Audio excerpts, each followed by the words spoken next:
Fast, focused, and fearless. Here's everything you need to know as you jumpstart your day. I'm Diego Castro.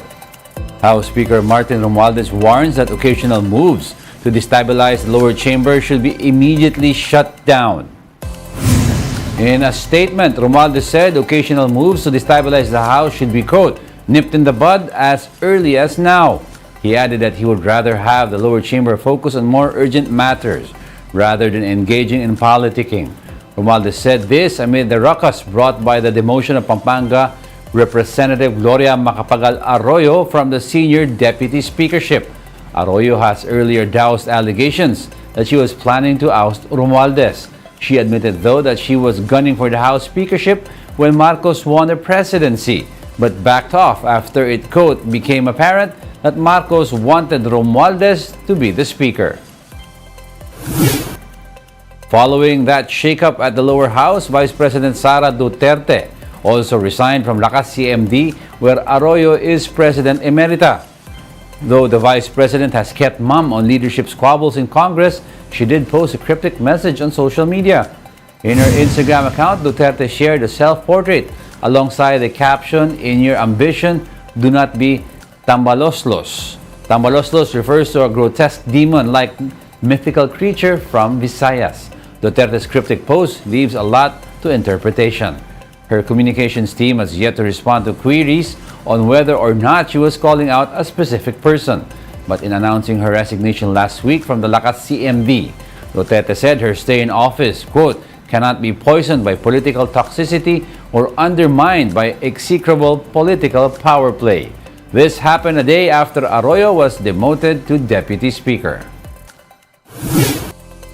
The tropical cyclone outside the Philippine area of responsibility has intensified into a typhoon. The typhoon with the international name Manwar was last spotted some 2,330 kilometers east of Mindanao. Pag-asa said it may enter the Philippine territory by Friday, at which point it will be given the local name Betty. The Weather Bureau warned that it could undergo rapid intensification and become a super typhoon.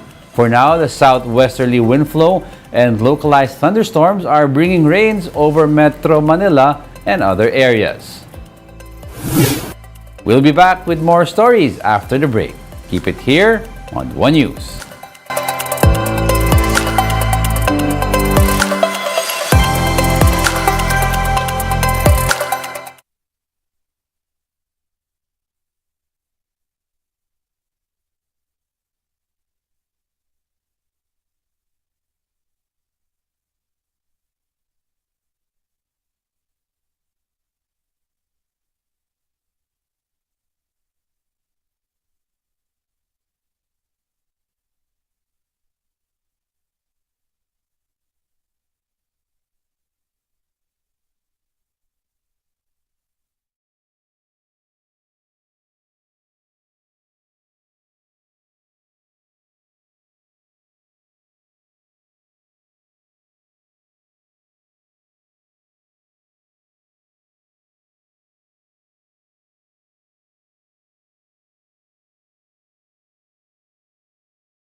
You're still watching One News Now.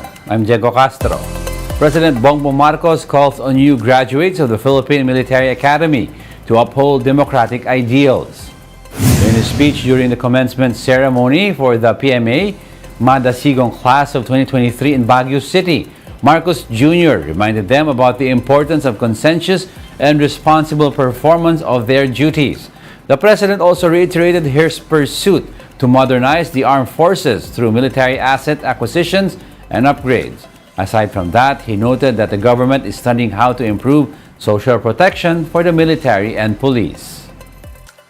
As you join the military's ranks, continue to fuel your undying commitment to genuine love for country and for public service. In all your tasks, diligently work for unity, respect for democratic ideals, institutions and mechanisms, and the rule of law. Marcos Jr. also said that his administration is aiming for self-regenerating pension system for the military and police. This came after the Defense Department revealed that around 80% of enlisted military personnel may retire early due to proposals to reform the current pension scheme. Speaking to reporters on Friday, the president said that a self-sustaining pension plan for uniformed personnel is needed to prevent a collapse in the pension system. Marcos Jr. predicted that the government's pension funds would be depleted in the next 5 to 6 years if the present system continues. The House Committee on Ethics may file more sanctions against suspended Congressman Arnie Teves. In a radio interview, panel chairperson Congressman Raul Angelo Bongalon said this would be discussed in their meeting on May 23, a day after Teves' 60-day suspension lapses. Bongalon noted that there are 2 remaining sanctions left that could be filed against the lawmaker. These are expulsion and, quote, any penalty the committee may determine. The suspension of Teves stemmed from his refusal to return to the Philippines, citing fear for his life. He is facing multiple charges over the death of Governor Roel Tegamo.